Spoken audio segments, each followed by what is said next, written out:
Morning show. We are closing out the week here. We run this show Monday through Friday, 9 a.m. to 10:15 a.m. Eastern time each and every week, where we discuss all things NFT space, crypto, technology, finance, macro, everything in between, gaming. I'm your host, Pio, here with my co-host, Nifty Nick, who did an exceptional job hosting the show yesterday. I didn't get a chance to tell you. I sent you a little text message, Nick, but I thought that your hosting yesterday was top-notch to the point that I was like, should Nick just be hosting this show every day? I don't know. How did you feel about your performance, buddy? Yeah, I mean, I felt like it was average, and I can absolutely dominate it like even more to a degree where like a lot of people, I've been holding back to a large amount simply because I don't want to make the rest of Twitter hosts on the internet, Like feel on all of lousy? Twitter, just feel bad. Yeah, that was sort of the situation that I was dealing with yesterday. And so I feel, in all seriousness, it was fun. I enjoyed it. And this is good because each of us can go on vacations now. Yeah, and I think we're gonna plan your vacay, man. We're gonna be exploiting the hell out of this. Well, I really appreciate it. I was able to drive at a time that was not congested, so that worked out for me. And you were able to host a hell of a show, man. I was sitting there in the car listening. It was also a very unique experience for me to listen to the show and not participate at all and just have it coming out of the car speakers just like any other podcast. There's definitely some stuff I want to share with you about that, but I know we didn't have time to do that yesterday. But yeah, hell of a show yesterday. King Kix is here, the CEO of Crypto Raiders. What's up, amigo? How you doing, big guy? Missed you yesterday. Good to hear. What do you make of, well, we're going to talk about it, but Digdaigaku villains, big news in the crypto gaming sector, huh? Big. Huge. I got one of them, and finally, during this bull run, punk privilege comes through, and your boy gets a little bit of a win.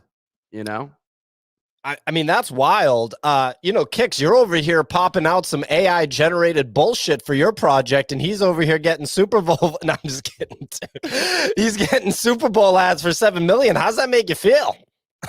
Dude, I'm just super glad to be able to ride on those coattails, So check this out. I'm here with my mom at my mom's house. We were watching last night Real Sports with Brian Gumbel. They do a section on the Super Bowl commercial, and Gumbel's asking the guy like what works, what doesn't. All the Super Bowl 30-second spots were 7 million. So I was like, okay, so that's corroborated with what Gabe Layden said. So that's on brand. The guy's like analyzing everything. The guy said he doesn't let ads. Like it's competitive to pay 7 million. It's not just like you have 7 million. It's competitive to pay 7 million. And he said he turns down ads that he think won't work. And so whatever Gabe has, it made it through this guy's approval. It was also funny hearing them ask what works and what doesn't. Brian Gumbel goes, do animals work? And the guy's like, so animals generally work. If you abuse an animal in the commercial, that's basically the worst thing you can do. And I was just like, wait, duh. What about dragons? Well, I'm assuming that's what we're going to get. But I just got a kick out of that he went out of his way. That to me meant somebody did that one time. Like someone abused an animal in the ad. And so they know now never abuse the animals in the ad. There's someone somewhere crossing that line on their list. Real quick, I pinned to the top another question for today. Today, what would you buy if you won the lottery? That was the question I posted up there. It's pinned to the top. Reply to that. We're going to shout out people, but please continue with the animal abuse conversation. I found it fascinating. Well, not only, Nick, are we going to shout those people out, but the people that reply to that question and give, solid responses are going to be the people that win the 10 allow list spots that we're giving away today for Loud Punks, the sponsor of today's show. And by the way, ladies and gentlemen, we're also giving away an actual Loud Punk. I see people in our Discord talking about Loud Punks. Loud Punks sponsored the show before. If you guys don't know, Rolling Loud is releasing Loud Punks. I think all the cool kids in the crowd probably know who Rolling Loud is. If you don't know, it's pretty much, singularly the top international hip hop music festival out there. We're going to talk all about, the size of the audience, the amount of shows per year, all of that. We're jazzed up to have Rolling Loud sponsor us again. Quite frankly, it's just straight up an honor. And we're giving away a Loud Punk that's minting soon, 1.5 Ethereum value. And with crypto pumping, that's a few shekels, if you catch my drift. You know what I'm talking about? So retweet the tweet that's pinned to the top and follow Loud Punks for a chance to win of the Loud Punk. And if you reply to that question and you have a good response, then you'll be one of the 10 folks that we select for the allow list spot to be able to mint Loud Punks. So we're going to be talking about that throughout the show. Easy, how you doing this morning, amigo? No show for you today, right? In the morning. We had the morning show. Oh, I missed it. My bad, dude. Yeah. I thought you were 8 a.m. Monday to Friday, 5 p.m. Monday to Thursday. And that show's growing. The morning show's going crazy. Yeah, so it was a good show. A lot of good conversation. I've been doing daily streams too, so on the YouTube grind. And me and Frisk hit the Digi Whitelist live, and we had no idea. So I'm an idiot, and I bought 2 off secondary right when they hit. And I was like, I think I applied for this. So I went and checked, and we went crazy. And then Bunny was like, I didn't even apply. So I see he's up on stage. I'm wondering how he's doing this morning. Yeah, Bunny, how you hanging in there? I'm terrible, P.O. 7 people thanked me on Spaces last night for sending them this link, and I didn't apply. Well, I'm looking at your bio. It says you're here for the art. Yeah. I mean, pretty obviously, dude. Look at my PFP. I mean, it's a Bored Ape. It's the pinnacle Bored Ape in the whole collection, P.O. Right. I always love these engagements with Bunny. I just wanted to say, Bunny, I really enjoy this conversation. This is a good one. I like that you like art. This is good. Bunny, is Nick making you feel like a real so mean? now? Sorry, my apologies. I'm in a weird mood. I was hearing the reggae music, and I said, and it was this uplifting music, and all I was thinking is like, I just can't get a damn good night of sleep. It's ridiculous. And P.O., it has nothing to do with working out, dude. You got to go to the gym. I did some fitness. Drink yesterday. a green smoothie. You know what I did? Turn your dehumidifier on. I walked up and down the stairs of my 2-floor apartment multiple times. This guy, you can't even say that without chuckling, this bastard. Ladies and gentlemen, just to pull back the curtain a little bit, I have been basically in Nick's ear for 3 months at this point saying, let's split a personal trainer that's going to come to Nick's house. Because look, if we did it at the gym that we both have a membership to, that's easy to get out of. Oh, it's raining. Oh, I can't walk over there. It's another thing to have a grown man show up at your door and ring your doorbell. That's a totally different scenario. So I'm saying a grown man should show up at Nick's door with me and work us out at 6 a.m. every day. We'll see how quick you're sleeping like a baby after that, mister. Yeah. I got nothing to add to this. Sounds like P.O. you got to go hardcore, like ROTC, like slamming on the door, like get out, Nick, Yeah, you can't even tell him you hired the guy. You just need to show up. We got to do something. But if you do something like that to Nick, he'll just get really upset. He's got to know that it's happening. And anything that's like abrupt and sudden like that. I'm going to go back to that 13-year-old who tried to jump you in the street the other day and buy a gun from him. Oh, I didn't even tell you this. I was walking with Clemente at DeKalb Market the other day when he was hanging out, and another child, this time instead of threatening us, he had a similar maneuver where he moved like literally he's like on my shoulder. He's on my heels, like shoe polish, if you will. And he offered me cocaine. I bet he has some clean stuff.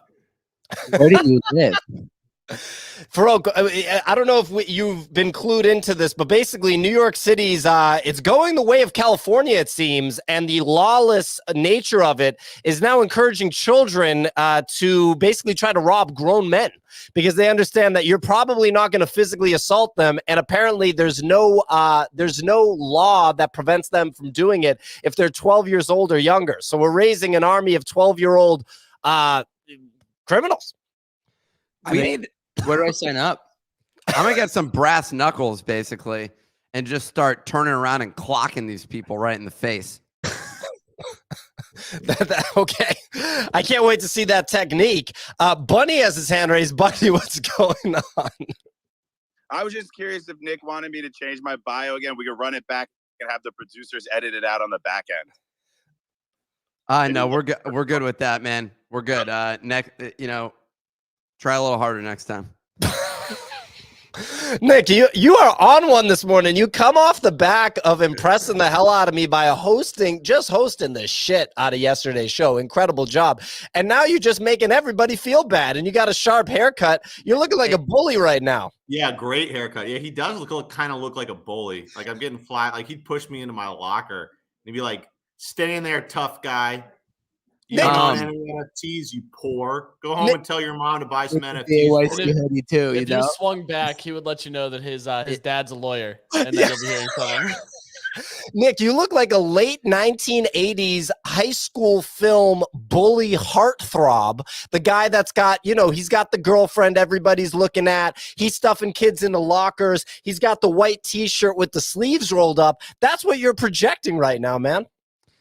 Well, it reminds me of my own childhood when I used to bully kids in elementary and middle school on the playground. That was just the type of person that I was. As you can tell from my height, from my looks and everything else, this was the type of person that I was, just bullying people left and right.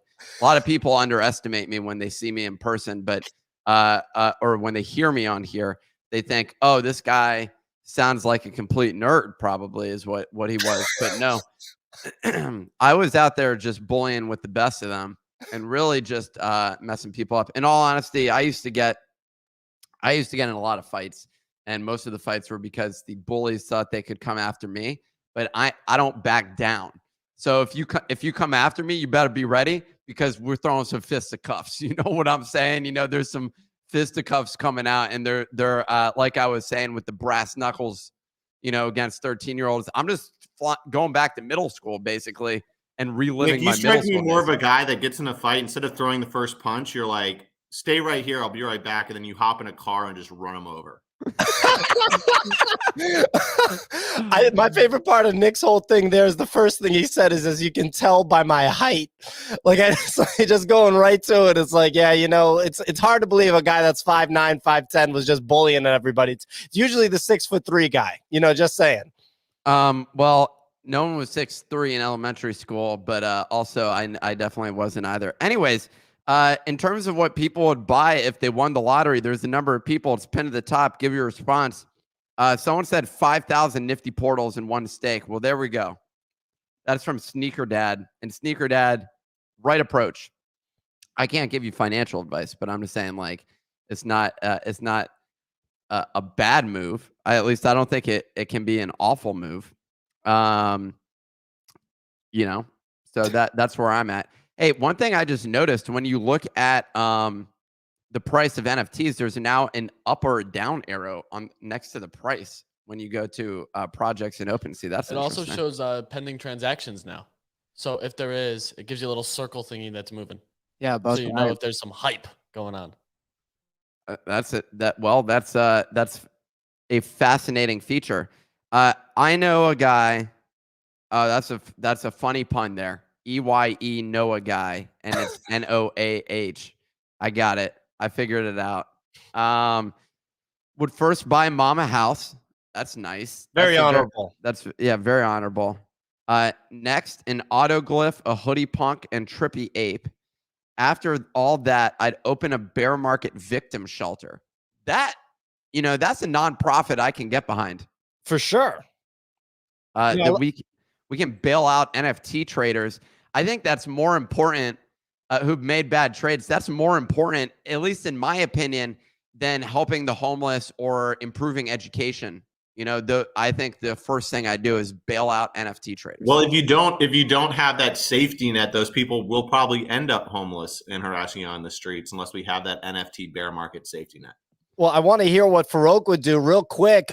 We got Loopify saying all in again and then posting a meme from The Hangover implying that if you won the lottery, he would let it all fly. So shout out to Loopify. I don't see him in the audience, which means he just saw the tweet and responded. Good to know that the tweet's getting impressions. Reminder, ladies and gentlemen, responses to that tweet and the other tweets that we call out during the show are how you can win one of the 10 spots on the whitelist for Loud Punks that we're giving away. And of course, retweeting that Loud Punks tweet that's pinned to the top and following Loud Punks is how you can win the actual 1.5 ETH value Loud Punk that we're giving away at the end of the show. Nick, go ahead. Loopify is ineligible. I just want to throw that out there. That's part of the terms. Loopify can't win this. He can't win unless he comes to the show. He comes on stage and doxes himself. Oh, now we're talking. Farouk, what would you do if you won the lottery, man? How big of a prize? $37. No, we're talking about, I want to go with, dude, the only lotteries that matter now are $1 billion. We're looking at Mega Millions, $500 million plus minimum. I'd probably, buy a whole lot of crypto with it. I would pay taxes first. I mean, if I don't know how much in taxes you owe, but for me, it won't take that much of the $1 billion. That's for sure. So if you owe, ignore the taxes for a moment.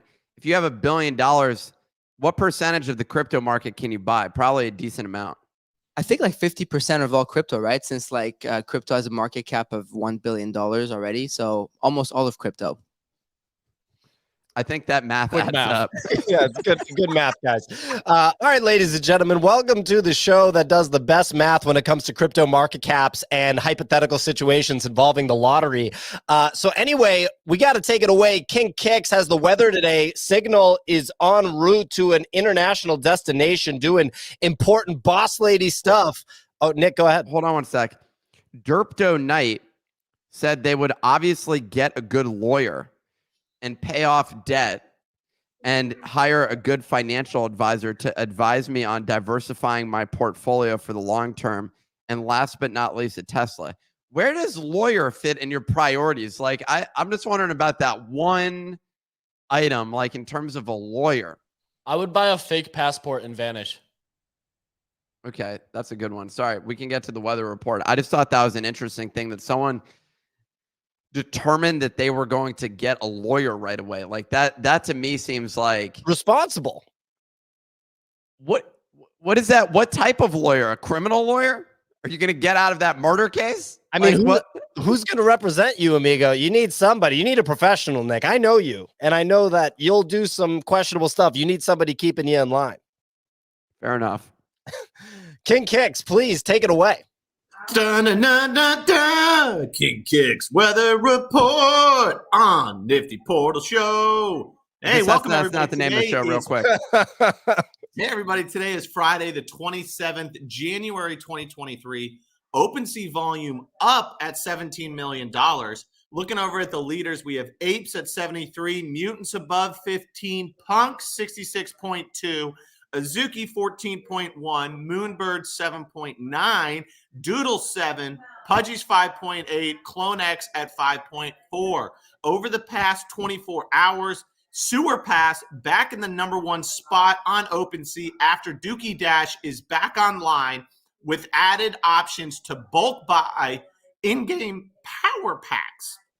Tier 1 Sewer Pass broke the 3 ETH wall. And it is holding 3.15 ETH. You need water over there, dude? Well, I can't hold on. Go for me real quick. Going through puberty while you're doing the thing. Baby. Also, your family members. Digdaigaku opened for Mask Villains claim. The team shared that if you did not get access to Villains, there was an opportunity to be on the upcoming Dragons Allow list. The floor on the Villains is 0.5 ETH. We got memes and meme derivatives continuing to pump. Seize the memes from Sergito, card number 2, ran to 0.6. And the original meme derivatives collection featuring Ranga's artist Dirty Robot, the card 59 hit 3.6 ETH on secondary before settling in at 2 ETH this morning.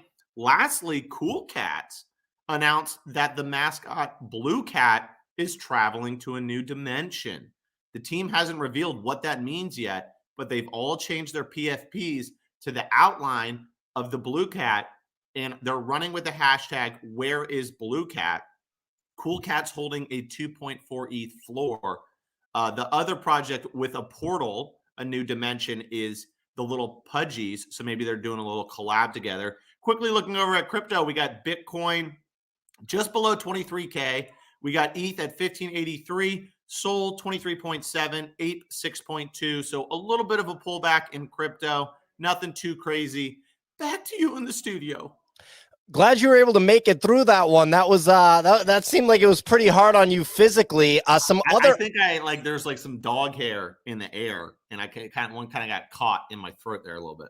Okay, well, I hope you have an air purification system over there. Also love your family members in the back just acting like you're not on a podcast. Hey, Theo, you know who has an air purification system? I do. I got at least 3 of them throughout this apartment, and I'm thinking of getting a 4th. You know, you got to have a nice circulating air system. You know what also does a great job at it? An air conditioner actually accomplishes a lot of the air cleaning in your apartment. I'm aware. Changing the filter regularly. Yep, there you go. So anyway, some other updates, ladies and gentlemen, from the Nifty Daily Digest, which is published daily. So you can subscribe at thenifty.com, and wink, wink, you should be subscribing. The artist, well-known artist, Beeple, has actually released his first book. Beeple Every Day is the first 5,000 images, featuring those first 5,000 images that he created from the debut of his career through the early days of 2021. So cool to see Beeple release some physical work.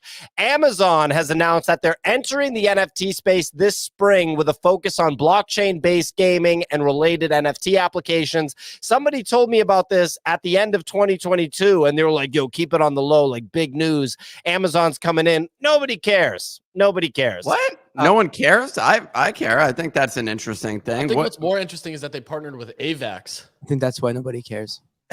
I think that, but hey, nobody cares. You'd be surprised at the DeFi ecosystem on AVAX. It's actually crazy. Like I've never seen a blockchain run with the Wolfgang Ponzi's type approach like AVAX. Every NFT over there is just like it. Fair enough. Yeah, no, I mean, I'm like half joking. Nobody cares. Obviously, like massive tech entities coming into blockchain does matter. The minting window for Proof Grail Season 3 has now closed. Those reveals are going to be taking place today at 2 p.m. Eastern time. So a lot of Proof folks excited to see who they're going to win with this free NFT that they've selected. Other updates, Sewer Pass by Yuga Labs is back at the #1 spot on OpenSea after Dookie Dash is back online with added options to bulk buy in-game power packs. Tier 1 Sewer Pass broke the 3 ETH wall after holding just slightly below that. Other than that, Digdaigaku, the title of this show, has opened for the Masked Villains claim. The team has shared that if you didn't get access to villains, there's still an opportunity for the Dragons Allow list. The floor at the time that this was written on villains was a half ETH. Meme and meme derivatives continue to pump. The Seize the Memes collection by Sergito, friend of the show, had card number 2 ran to 0.6. It's pretty crazy. And then the original memes by 6529's artist, Dirty Robot, card number 59, hit 3.6 ETH on secondary before settling at 2 Ethereum this morning. So crazy to see that trend continue. I do anticipate that ERC 1155s will not continue to retain the robust favor that the market is assigning to them, but we will see. And what the hell do I know? Anyway, Farouk, I saw you had a big win with selling the original 6529 Nakamoto card, right? 36 grand or something like that. You were able to sell it for?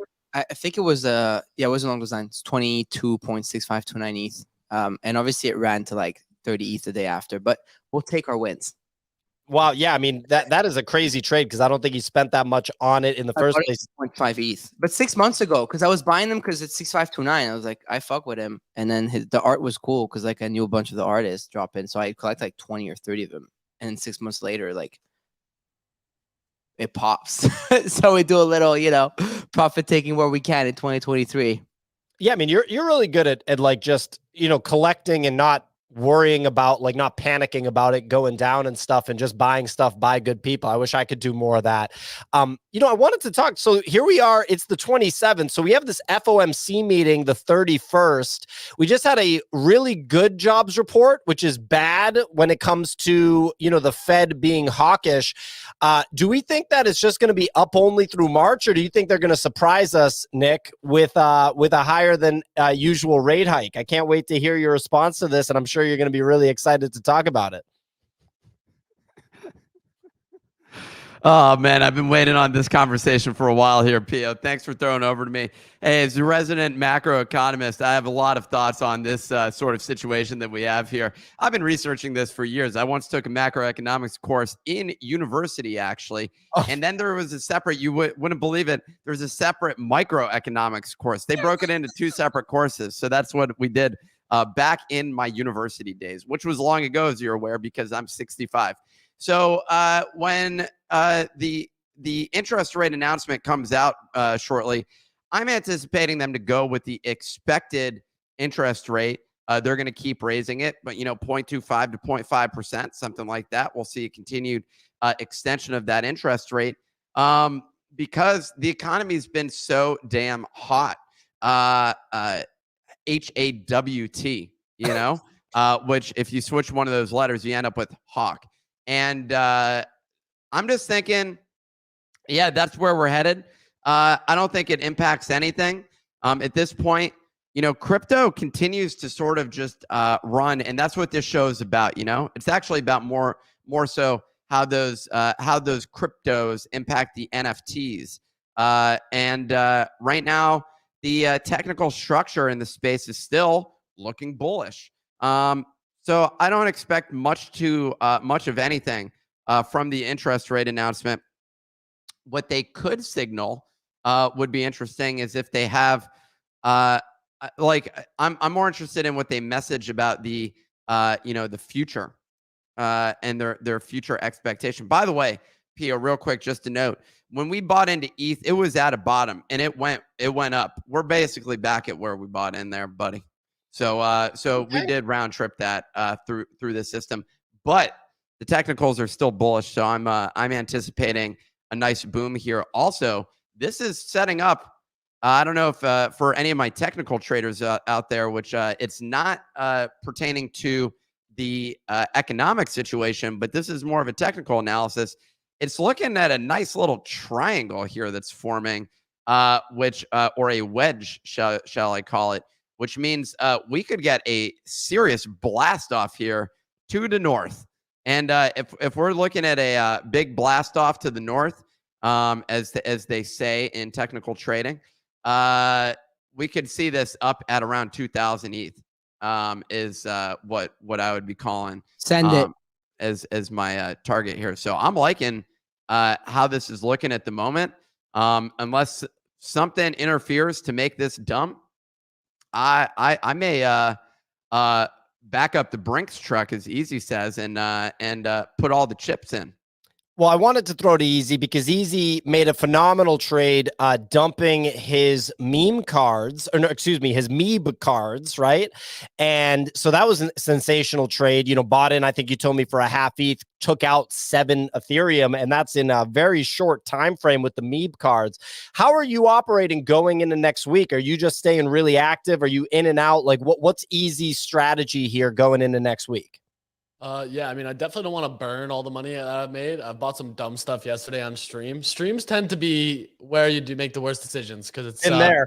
Yeah, it's impulse, but sometimes you have a lot of fun with it. And when the audience is interacting, telling you to buy some garbage, you do it.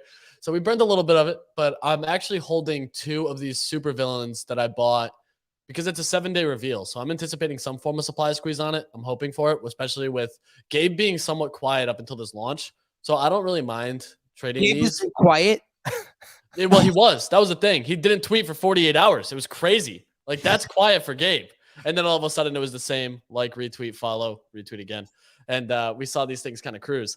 So that's one play I'm making right now. I actually bought a supervillain potion too for like 1.9 ETH to get one of those because there's only 2,000. So I'm playing like the rare game and just kind of taking a bet, especially with the Super Bowl commercial. But I'm really not trying to buy like a bunch of random stuff. Like we saw a few smaller, like sub 0.1 mints yesterday get legs, and I'm trying to stay away from those because we do have the Fed meeting coming up. I don't mind being sidelined, like sitting stables until we get a clear direction or a breakout, because that way, like I could miss some potential upside. A lot of people are saying that equities are going risk on at the moment, which I'm 50-50 on. But if they are, I agree with Nick's thesis here. Why would they be though? Like, why would they suddenly be going risk There's on? a lot of speculation. We get 25 BPS hike, 25 BPS hike, then a pause, which would line us up. Yeah, that's like the timeline's been electric with it the last like week. Oh, the Wizard of Soho was calling for it too, so he was all over it. He's calling some other tweets too. Yeah, Wizard of Soho's tweets are getting a little weird there. He's To say the least. But there was a bunch of macro guys I follow that are saying we're gonna get a 25 BPS hike, and if we do, I think we do see Nick's 2K ETH. Mando's like I talked to Mando and stuff about this daily. Like Nick, like it's along those lines of what you're saying. Like that's it. Mando was calling for 1650 on the show, which was the first target that he hit, and then 2K later. So that was his that's why he thought. And like the way you're talking about it, like it's like similar things I've been hearing from them because that's what they do. But yeah. I'm liking this. This could the triangle right now is actually pretty damn narrow, and the setup that I'm seeing right here is like if it happened under this one, would be in the next day or so. When you would get the next leg up. So you're saying send Solana to $30. I cannot wait. You're saying tomorrow's the Fed meeting, Easy? No, it's the 31st. 31st. Huh. It's Tuesday next week. That's why I said waiting for next week's Fed meeting. I'm not. Man, this technical setup is really interesting. Maybe I'm wrong here. Let me look. I'll look at the hourly also to see how that one's looking. Nope, this one's actually similar. Yeah. The Solana chart looks beautiful. If you like the ETH chart, I'm telling you, I feel good. Are you looking at the daily or what? The 4-hour daily and weekly all look good. You really like that 4-hour chart. I love. I've always found that fascinating because I'm not a 4-hour chart sort of person. But that's like anyways, that's neither here nor there. We're jumping into the technicals of crypto. But I'm like, man, you know what? I'm thinking I do what I say for once on this show, and I'm just gonna go and add like $100,000 right now. Yeah, why not? Really? Yeah, I'm not kidding. Easy was just like trading live on stream is terrible. What? Oh, is it? I just burned money, and Nick's like, I'm sending 100,000 United States dollars into. He's a genius. He's a genius. He's a genius. You're getting ETH at $1,500, and in a few years, he's gonna be laughing at today's show, and it's recorded. You think I'm gonna hold $100,000 of ETH for? This should be gone in 72 hours, bro. I don't know. I've been round tripping ETH. I'm waiting for that 2K. I went in like balls deep, like very, very deep 2 weeks ago, and I'm just praying for that $2,000 ETH. If not, I may want to. That person that said they're gonna open the bear market rehab center, I may end up clocking in first. That might be you. You're going to be hosting some yoga classes there for all of the not inmates. What's the word? All the patients. Kicks, what about you? How are you operating right now? You like to keep the feet chopping. I'd love to know what's on Kicks's mind when it comes to this. And reminder, ladies and gentlemen, the show is sponsored by Loud Punks, the NFT collection being dropped by Rolling Loud. That is the Rolling Loud. It's not a fake Rolling Loud. It's the Rolling Loud. And so make sure you retweet the tweet that's pinned to the top and follow Loud Punks for a chance to win the 1.5 ETH value Rolling Loud Punks NFT that we're giving away at the end of the show. So looking forward to learning more about Loud Punks, second time sponsor here. Kicks, how you doing, amigo? Doing great, man. Yeah, I think I'm a little bit more maybe like cautious than a lot of people like going into this 3 million bot. Yeah, going into this FOMC meeting, like I just feel like a lot of things have already made like, pretty strong moves. We've already seen a lot of like huge gains in terms of trades. Like I talked about it on yesterday's show, like Aptos already went from like $500 million to like a $3 billion market cap. So yeah, could like ETH like, drift up to like 2K, like sure. But like also we should like keep in mind that we're talking about like the market being bullish because the Fed's only going to take the interest rates from 4.75% to 5.25% when we've spent the last decade with 0%.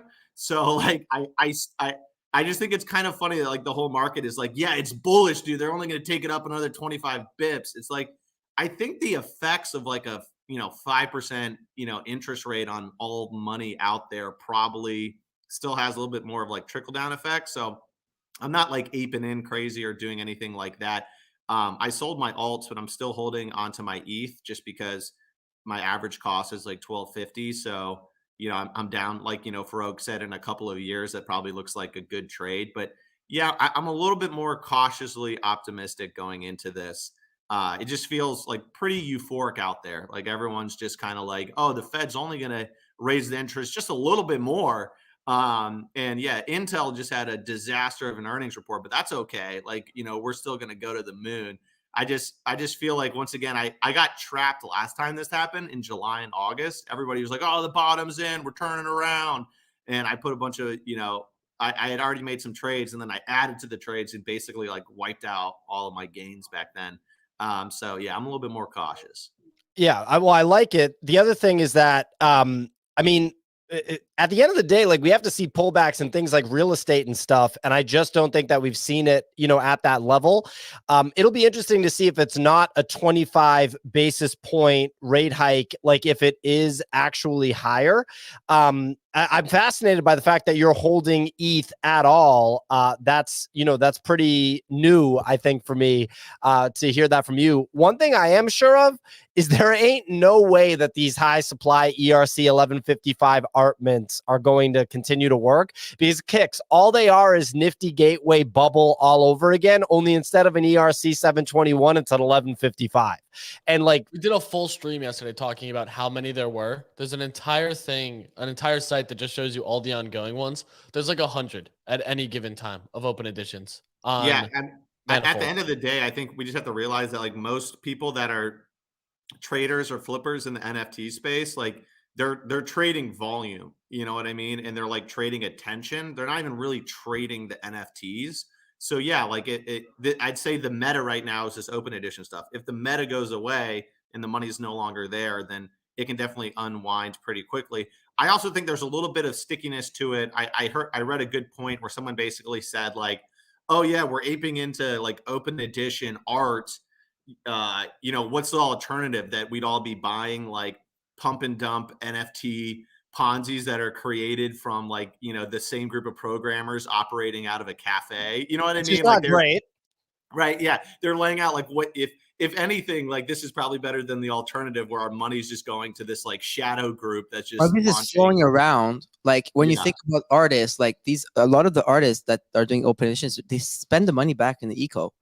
Like the same, I was talking about it yesterday.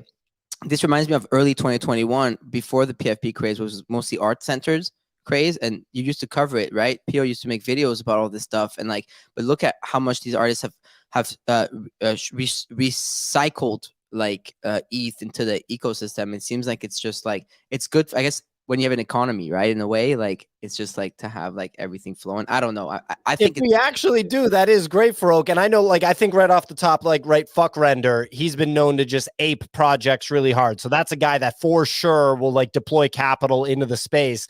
But I don't know if I would say that every artist is doing it, and they don't have an obligation to. You don't have to spend a bunch of money on NFTs and get wrecked after you just made life-changing money.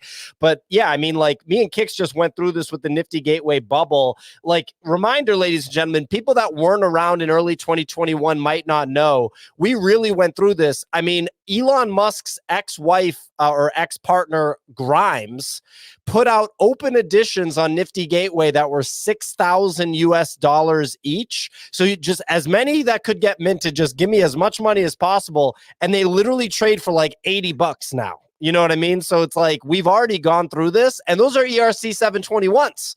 Which the market likes better than 1155s. We're doing it now with 1155s. I'm just saying, be careful out there. OE, right? Like when you said that, like most of these OEs right now is so dumb cheap. You know what I mean? Like, sure. Like it's kind of different. But you're right. Like people are gonna like shouldn't burn themselves. And you're right saying that. I mean, to your point, Farouk, if it's cheap to get, I think it's more interesting. My timeline is filled with different artists with all their burn mechanics and stuff like that. It's hard to keep track of all of these dynamics. And what I will say, I've been thinking about like the artist side of things just in general, in terms of like who ends up making money in this situation. Like we talked about it with Nifty Gateway yesterday, and people were like, well, if the platform leaves, it's like a negative experience for the artist. And I'm like, I guess. I mean, they just made an insane amount of money in like you can take the NFTs off the platform. They don't have to stay. You can withdraw them. So it's not like they have to stay on Nifty Gateway. I was kind of confused by that. I don't know if people know that you can take NFTs off of Nifty Gateway. Yeah, you can, but I think for whatever reason, some of them don't. I don't know. Part of the issue, Nick, is that some of them are like, I think, hosted by Nifty Gateway, like the links to the images. Now you can be a publisher now under Nifty. Like you guys, like let's say Nick and Pio could become publishers, and you can help publish artists using their platform. It's like a curation thing, if I'm not mistaken. But yeah, that's really fucked it up for all the platforms in a good way. Regardless, it's an interesting temporary thing. I also saw Node's hand raised, so it seemed like he had some stuff to add to this. Yeah, Noderino, what's going on, amigo? Yeah, I've been choosing violence on the timeline over these open editions. So much so, in fact, that Cypher from GM DAO, he started an open edition to spite me, which is pretty hilarious. So shout out to Cypher over at GM DAO.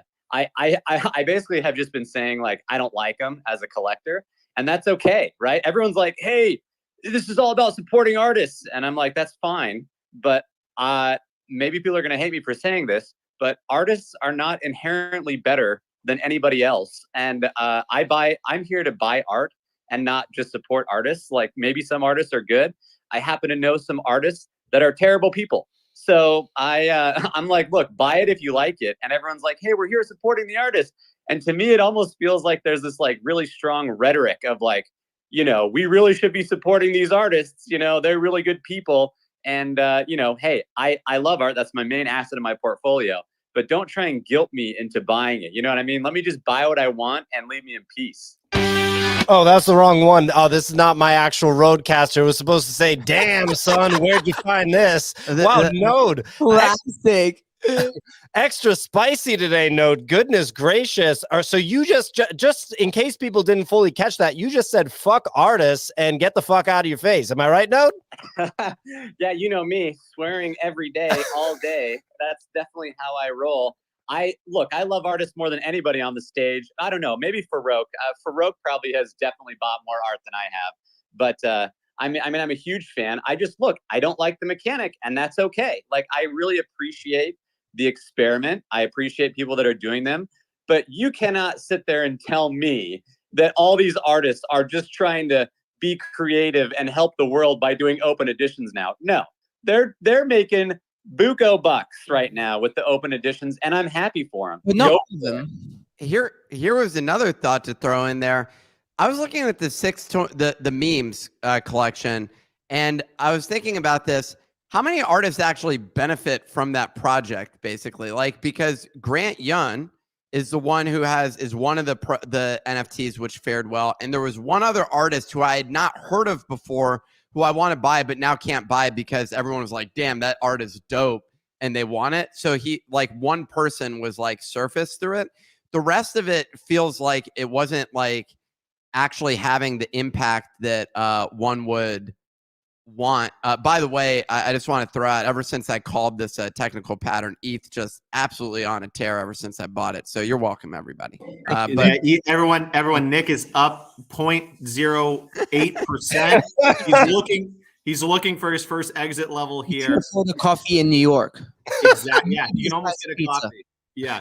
I don't buy open editions because I only buy NFTs, and open editions are FTs. They're fungible tokens because they're all the same. So I that's why I don't buy them. I only buy NFTs that are NFTs.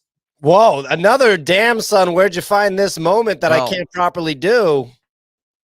You bought with some of ours. So you'll wait for that PFP reveal. Then there'll be NFTs. Oh my god! What's that, Node? Oh, I was just saying, I'm like one of the top holders of this 1155, the portal. But hey, at least it wasn't an open edition. I will say, like, it doesn't mean that I'm not minting open editions. I just don't like doing it. Like I almost feel disgusted with myself because I'm doing it over and over, and I feel like I'm being pressured into these buys.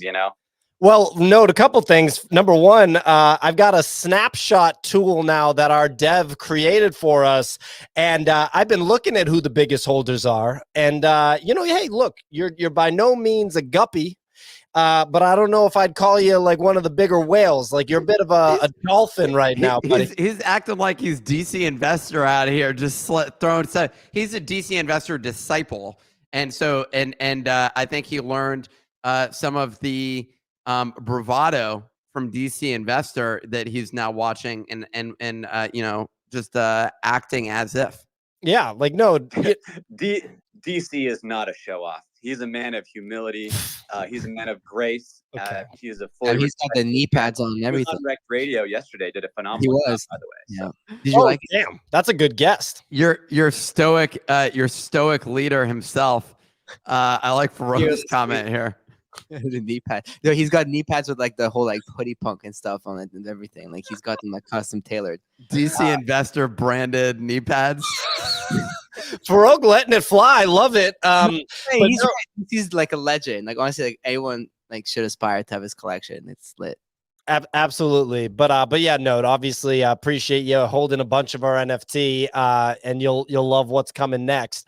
Well, look, we're gonna talk to our sponsor in just about 10 minutes, Loud Punks. So retweet the tweet that's pinned to the top with the Loud Punks giveaway. Also, we're gonna be giving away 10 allow list spots for Loud Punks. And those are gonna be given away to people that answer the question that we pinned to the top, which is what would you buy if you won the lottery?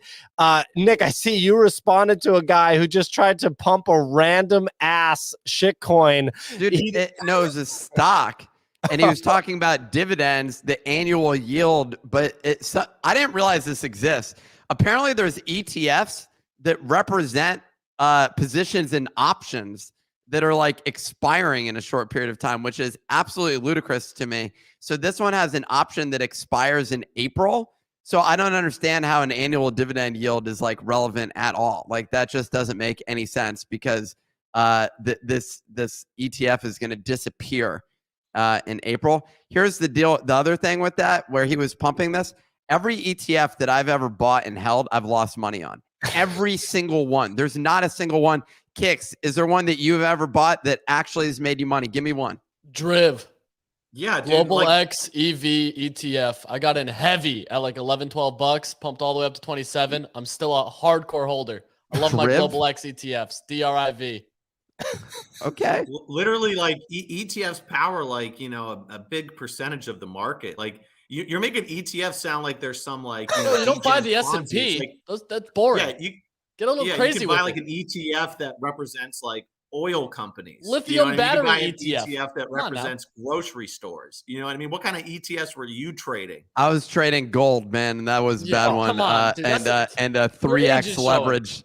3x inverse the VIX. Okay, here we go. Now the truth's coming out. He hasn't made any money on 3x inverse long gold ETFs. Gotcha. Yeah. Okay. Nick, you know what happens when they need more gold? They dig more out of the ground, buddy.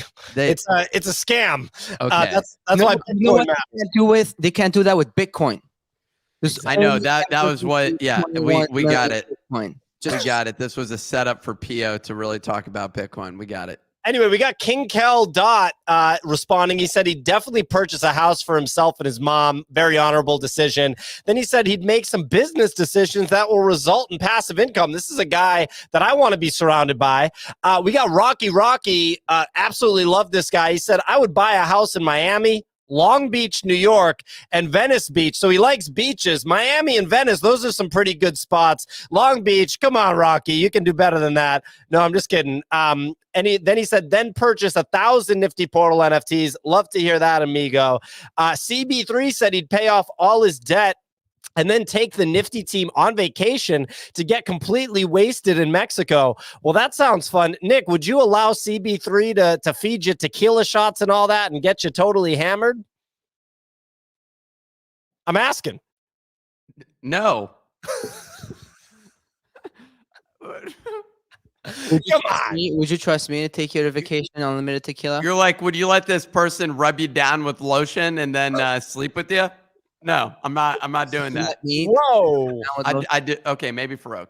Whoa. All right. Well, anyway, I'm letting Sansa on stage, or Sansa. I met him at the IRL event that happened in New York over the weekend. He's the host of Espresso Shot and Art Talk. I feel like it used to be Espresso Shot and like weightlifting or something. It's still definitely up my alley. Sansa, how you doing, amigo? Mm-hmm. Mm-hmm. All right, next person. Kick them off the stage. Just violated us in a major way. Sansa says that you're a hashtag space associate. Come on, they're not on yet, dude. So and they got rugged, so they weren't connected. That's one issue that I've noticed with you is that it shows up for you that they're on when they're not. Well, Sansa? No, Yeah, Sansa's connecting right now. Now they're connected. Okay. Can you hear me? We can, buddy. What's going on? Sorry, I got bugged in the middle of getting connected. Not much. What's that espresso, fueling today? What you buying into? What am I buying into? Yeah. That's a great question. Well, if I'm being fully honest, I traded my way up recently. I just bought a Nizuki this past week, so I'm really excited about that. I know you guys. We had a few discussions about that too.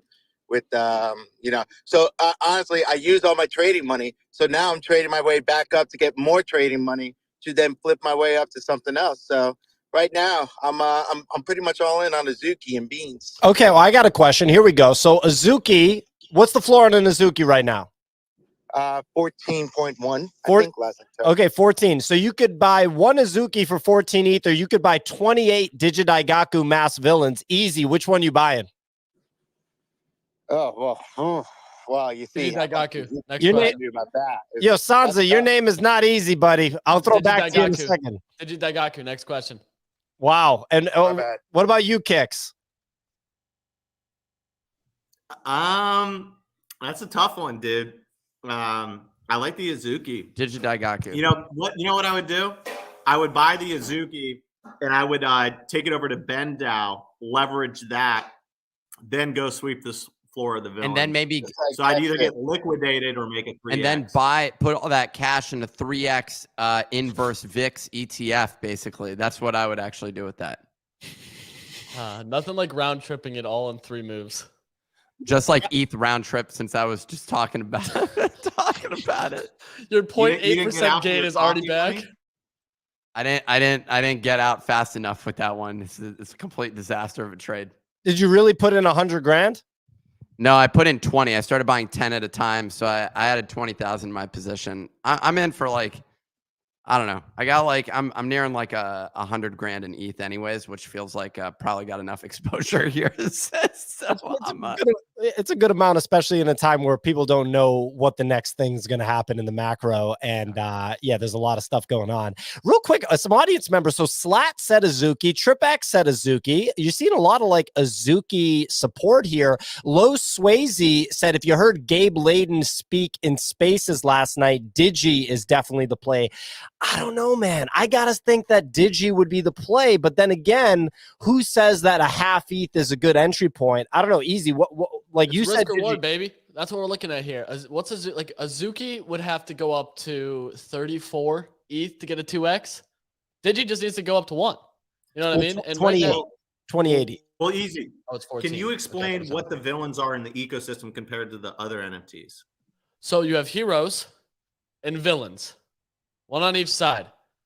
They're counter protagonists, antagonists. Okay, these unmasked villains take a week to reveal. You have to stake them for a week, and these are the base layer assets. There's 2 additional tiers that have potions, so they have all kinds of game mechanics. The game mechanics confuse the hell out of me. I'm gonna be brutally honest with you here, but all I know is if I buy a super potion for a super villain, which I did this morning for 1.9 ETH, I'm gonna get a dragon at the Super Bowl. So that's my bet, is that for this, using my free NFT for $3, spend the 1.9 on the supervillain potion, I'll now get a dragon. Which 100%.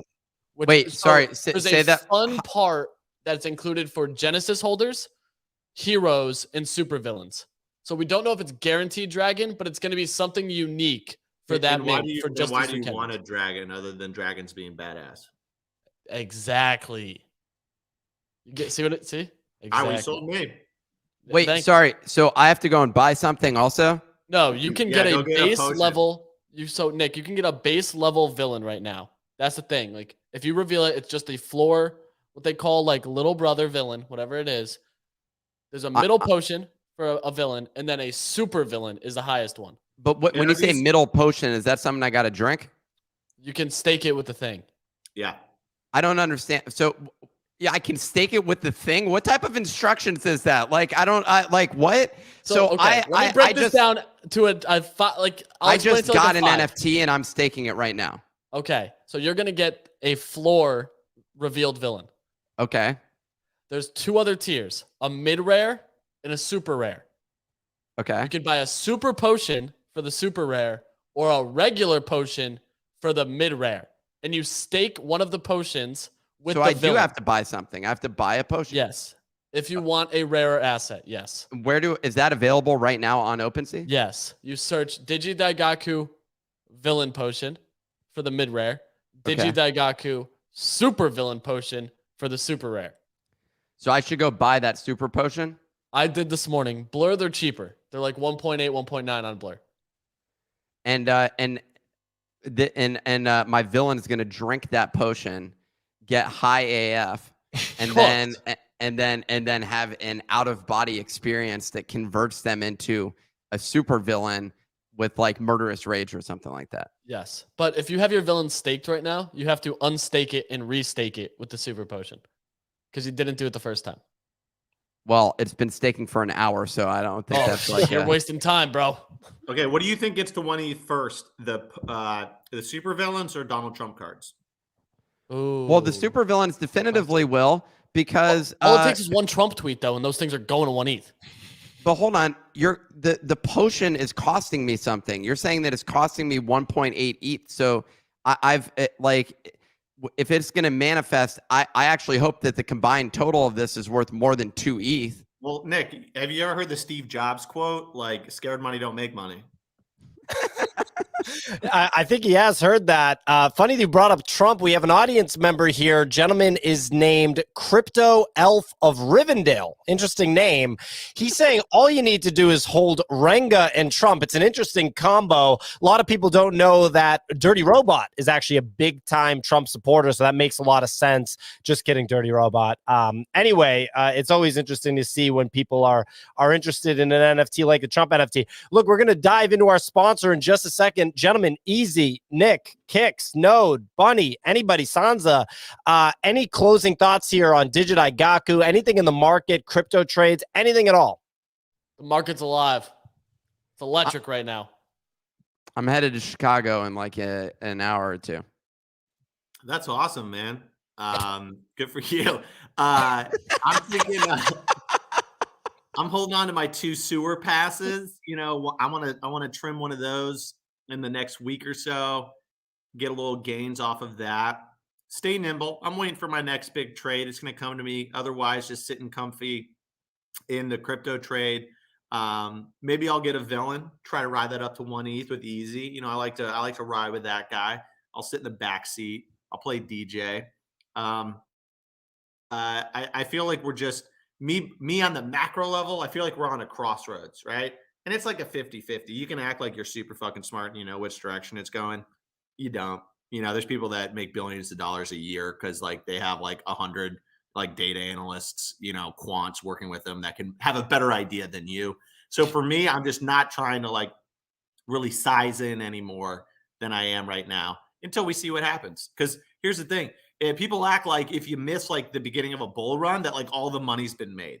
You know what I mean? Like all the gains are gone, bud. You're an idiot. You didn't buy the Pico bottom of X, Y, or Z. I'd much rather just wait for like the dust to settle over the next like 2 weeks, see what I want to do on a macro level. But your boy's still going to be trading. That's what I love to hear. Sansa, you have your hand raised. Any closing thought? Yeah, no, I just want to say thanks for having me up here, of course. And my bad, I misheard you earlier when you were saying easy. The name is just it's so easy to like I just put it in a sentence. But really quick, I wanted to say two things. P.O. Nick, when I win the lottery, which I will, I'll start a nonprofit gym, send some trainers to your house for you guys.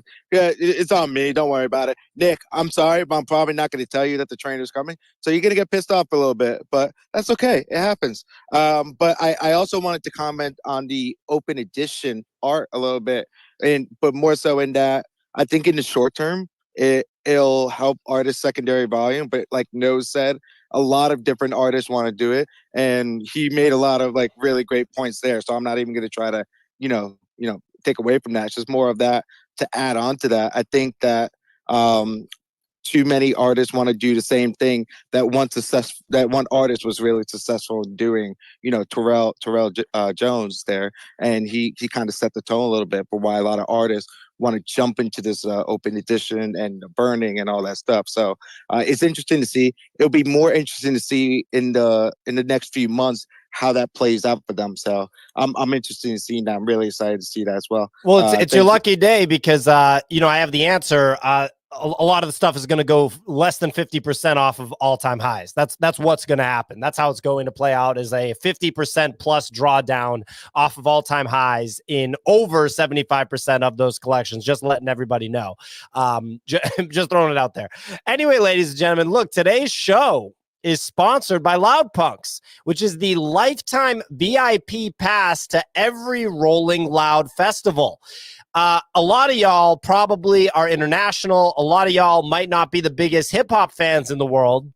But Rolling Loud, I'm not exaggerating, is one of the best known, kind of blue chip entities in the hip hop world. And, just at this point, one of the biggest music festivals in the world. I'm thrilled to have Tarek and, a couple other folks from the Rolling Loud team, Ronald and the gang here. How's it going, everybody? Good morning. Happy Friday. What's good? Good morning. Good morning. Good morning. So Tarek, you are the co-founder and the CEO of Rolling Loud. You've been in the game for over a decade at this point, the hip hop game. And you've built, this massive music festival. I think this NFT is really a no-brainer for people that understand the significance of Rolling Loud, especially now that it's official that the Loud Punk NFT is a VIP pass to Rolling Loud, to all of them, right? You buy it one time, you have access to all of them. Can you share a little bit about just like what Rolling Loud is? Maybe give people some perspective on like audience numbers and the amount of people that show up to these festivals, and how many of these festivals you do a year. Just give people some context, because some people might not be huge hip hop fans, and some people might not be familiar with the event. Sure. What's up, everybody? So I've been throwing concerts with my partner Matt since 2010. We focus on hip hop concerts, and we used to throw small little shows, 100-person shows, 50-person shows, 200-person shows. And over time, we built up to like a couple 1,000-person shows. By 2015, we launched a new brand called Rolling Loud. That's our hip hop festival, and just grew it organically, right? So first year, 2015, we just had one show one day in Miami, 6,500 attendees. 2016, we expanded to 2 days in Miami, and we did 15,000 people per day. 2017, we expanded to 3 days in Miami, 40,000 people per day. And then we also expanded into California. Now, since then, just fast forward to today, we are now in 8 markets this year. We will be starting the year off March in LA, April in Thailand, July in, believe it or not, there's a lot in July. We've got Netherlands, Portugal, Germany, and Miami in July. Then we've got Toronto in August, New York in September. So that's 8 festivals. Our biggest festival is you probably guessed, our hometown show, Miami. That show does about 85,000 people per day. So 255,000 over the weekend. and on average, our shows do about 50,000 people per day. But yeah, it's been a great journey, great growth. And we're just always trying to push the culture forward, push the envelope. And we just feel like we have a lot of core fans that go to multiple shows, and we want to reward loyalty and we want to build community. And we found this project to be the solution for that. Yeah, I mean, I think it's a no-brainer when you think about, like, because so many people in the NFT space, the question that you hear a lot is like, what do I get? What do I get? And historically, the answer to that has been more NFTs, right? But this is an example where you have an already established, culturally significant, culturally relevant entity, as in your, really big music festival, right? That's expanding, and there's more and more, festivals that you guys are throwing internationally. And now you're basically attaching an NFT to it. So it'll be an opportunity to onboard people, but more importantly, the people that are aware of who you are and are already onboarded to the NFT space can, in theory, get themselves a win as long as they understand the significance of Rolling Loud. So at this point, the Loud Punks it's a lifetime VIP pass, meaning I buy a Loud Punk at Mint. I can now go to any and all Rolling Loud events internationally as a VIP forever. Is that correct? Ding, ding, ding, ding, ding. We have a winner. That is correct, Pio. Every Rolling Loud in perpetuity for life. As many as you want in a year. You can go to 1, you can go to 2, you can go to 8. However many shows we got, you can go to all of them. And it's VIP, and it's also access to our Loud Punks Lounge, which is exclusive for holders, which is really just a great opportunity to build the community in real life, right? So we got our Discord popping, and people are making relationships in there. But now at the shows, they'll have a meeting place that's going to be fun and engaging and just a good little vibe in the VIP area, which is also going to onboard new people into Web3 because they're going to see this lounge that they can't get into and just at the minimum inquire what it's all about, if not potentially, scoop one up on secondary. And how much would a VIP ticket to a Rolling Loud, just go for if I was just going to buy it, like a regular ticket, like non-NFT? So it depends on the show, but on average, it's like $1,000 inclusive of fees. So $1,000 for one VIP ticket. And how many people are going? Like, how many people pull up to the Miami event? How many people? How many tickets do you guys sell for these events? So Miami does 85,000 people per day. LA does like 65. New York does about 50. We'll see what Thailand does. Portugal does about 50. We'll see what Germany and the Netherlands do. Toronto did like 45. So yeah, it's quite a lot of people, and VIP is a fraction of that. It's a more exclusive experience. But yeah, those are the rough numbers. Yeah. I mean, the reason I ask about that is because there's been other examples in the NFT space of NFTs that are attached to IRL events, but maybe it's like one event a year, and maybe it's not an event that actually has numbers like that. But when you're talking about 50,000 plus tickets sold per day, and it's a multiple day festival, I'm just trying to put things into perspective. Like, community members, VZ over here, for example, said, if you don't know what Rolling Loud is, you have to touch grass. But what I would say, VZ, is that, at the end of the day, there's, people that are from different kind of corners of the world and corners of culture, and they might not be hip hop fans. They might not understand the significance of Rolling Loud in hip hop culture. So, it's great to just get that context and for people to kind of understand. Honestly, I just recommend Googling Rolling Loud if you're not familiar with it. But yeah, I mean, and when it comes to the NFT drop, when is the drop? I talked about the mint price. The mint price is 1.5 ETH. We're giving one away on the show in just a minute. So, ladies and gentlemen, make sure you retweet that tweet that's pinned to the top and follow Loud Punks. But what do people need to know? Whether Tarek, Ronald, what do people need to know about the actual NFT drop? So I've probably talked about supply. Go Supply ahead. is going to be 5,000. Yep, I got you. I don't know if you can hear me, Tarek. Sometimes we don't. he can't hear me. He talks to Okay, me I too guess much during not. the week. Uh, Theo, can you tell him? Yeah, that I'm Tarek, Tarek. Can you guys hear me? Yeah, Tarek, we can hear you and we can hear Ronald. I think you can't hear Ronald, so I'm just going to throw to Ronald so that he can, just give the deets on the Okay, NFT cool. stuff. Cool. Oh, it's funny. So it's 5,555 is the collection size. Probably in reality a little bit smaller. We're gonna have some in our vault for marketing objectives as artists kind of come into the space and show interest in Web3, and we can kind of bring them into the Loud Punks community, show them what it's all about, and kind of like be the maybe guiding light for artists looking to come in. But the public mint will be February 3rd. Wallet collection will be closing on the 31st.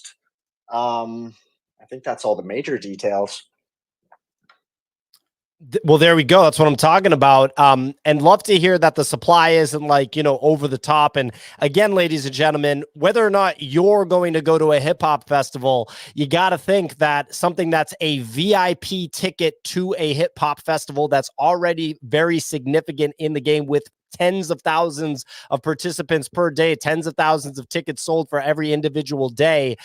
You got to think that that's something that might get some attention. I have noticed people talking about it more and more. And this is the second time, that we've had Tarek and Ronald and the gang on the show.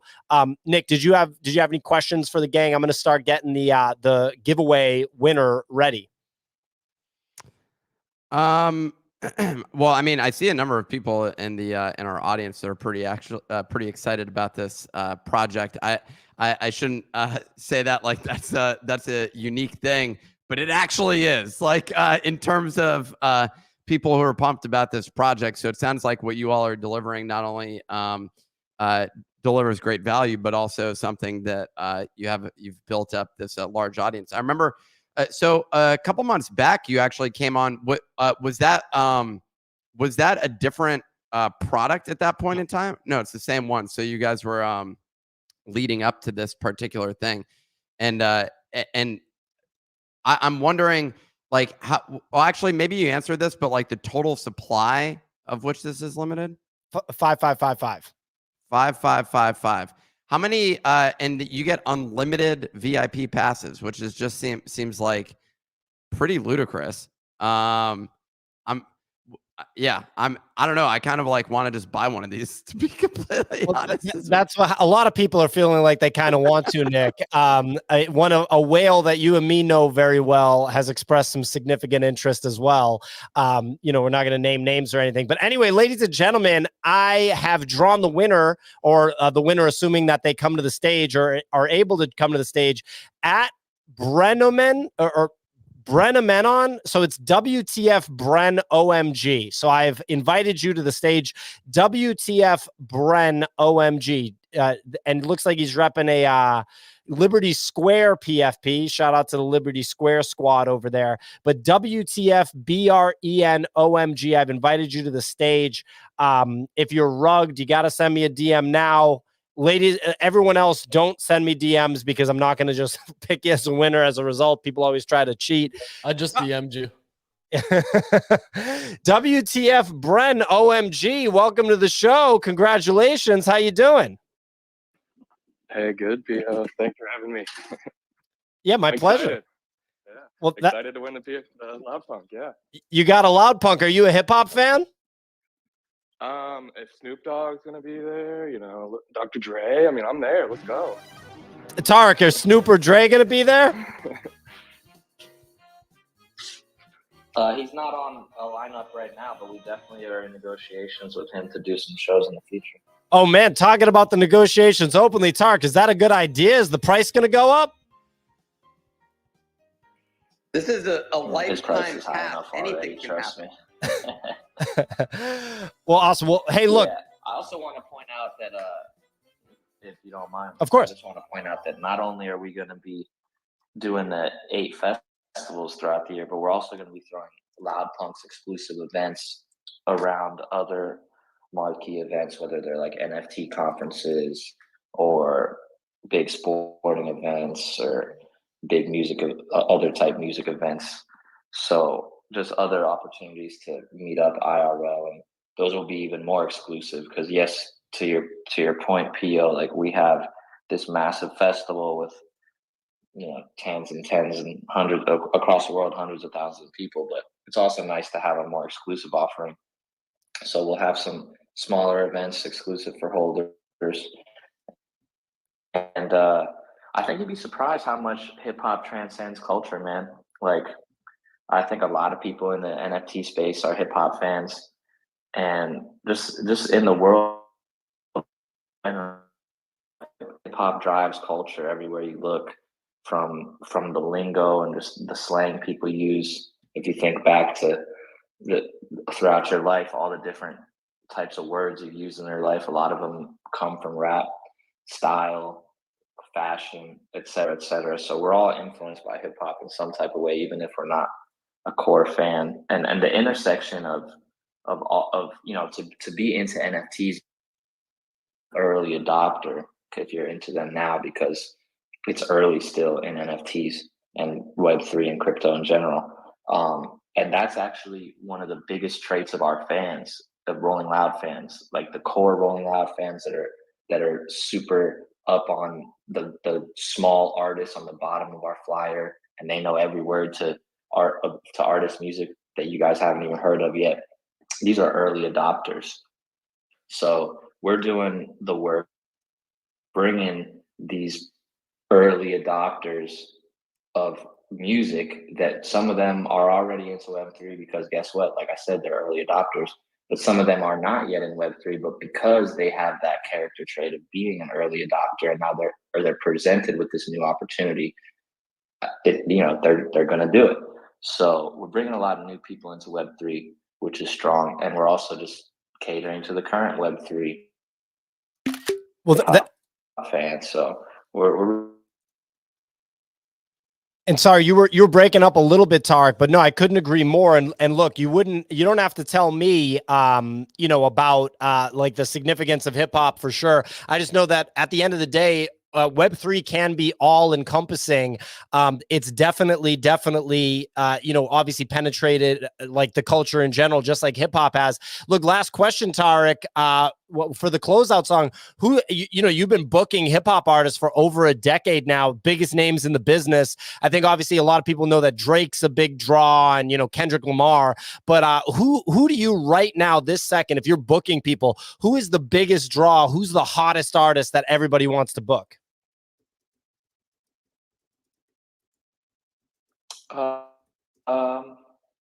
For us, it's like Travis Scott, Playboy Cardi, a couple of Lil Uzi Vert. Those guys are probably the biggest for us. All right. Well, there you go. Well, ladies and gentlemen, shout out to Loud Punks and Rolling Loud. Tarek, any closing thoughts for the audience about Loud Punks, Rolling Loud, or anything you have going on in Web3? Salute to the winner, WTF Bren. I don't know how to say the whole thing, but salute to the winner. Good that you got some good luck today. Hope you come check out a show or 2 or 8 or whatever. Remember, like I said earlier, we are all over the world and still expanding to some more international markets. So who knows where we will be in 2024 and beyond. Go ahead and follow, if you're not already, follow Rolling Loud, follow Loud Punks NFT, join the Discord, get to talking to people in our Discord. We're minting February 3rd. So only 5,555 of them. Comes with other perks. We're going to be giving away ticket. We do a lot of tours as well, like regular concert tours throughout the states.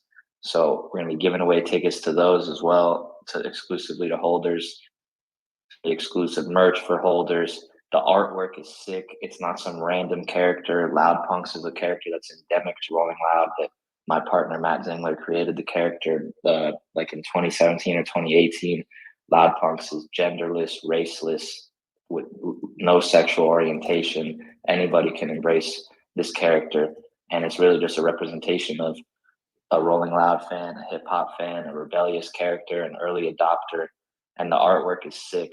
The collectability is amazing. We've got trait-based utility. We've got traits that unlock like a +1 where you can bring a friend with you. We've got traits that unlock a Loud Club table, which is like a VVIP table at our Loud Club, which is like our on-site nightclub.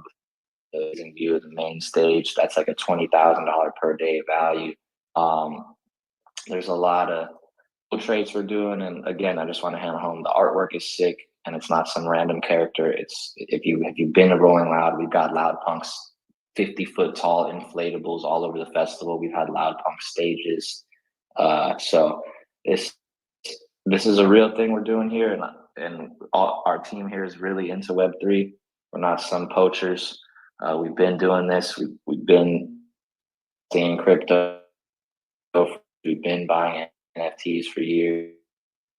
We've been working on this project for years, not trying to just, we could have dropped the market and just try to run up the building community for our core fan base and just building that intersectionality of hip hop and Web3. And who knows what's going to come from it. I'm very excited for the relationships that are going to be built in our Discord and then in real life at our events. So if any of that piques your interest, I'll see you February 3rd at the Mint. And much love to Pio and the Nifty Portal crew and Nick and everybody that's been in here. Appreciate you. And thanks for having us. Absolutely. Well, shout out to Tark. Shout out to the whole squad, Ronald and the Rolling Loud team. Loud Punks NFT minting very soon. Shout out to OMG WTF Bren, the winner for today. We're going to be DMing the winners of the 10 allow list spots. So if you replied to that tweet during the show, we're going to be checking timestamps and all that. Then you will be DM'd, or we're going to select the winners and DM people accordingly based on their responses. Hey, everybody. That's it for the week for this show. We do the show Monday through Friday, 9 a.m. to 10:15 a.m. Eastern time each and every week. One more monster show